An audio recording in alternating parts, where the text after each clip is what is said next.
alaykum, hurmatli obunachilar. Navbatdagi mashinamiz Gentra avtomobili. Eshiklarni ligirovkaga olib keluvdilar, keyin ayna tirqilashlari ham asablaydi ekan. Ularni ham burilib o'rnatib ketamiz.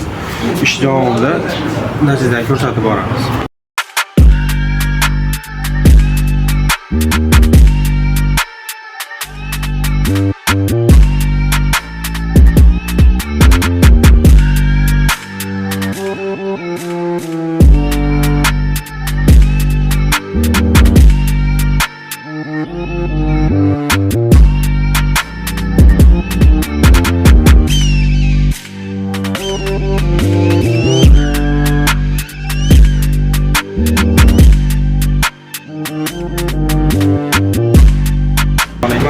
Bo'lgan holatda aynalar, tirnoqlar va eshiklarni yopib ishlari yengil holatda, dazollar tekis holatda qo'ydik. Qanday xizmatlar quyidagi nomerlarga telefon qila olasizlar.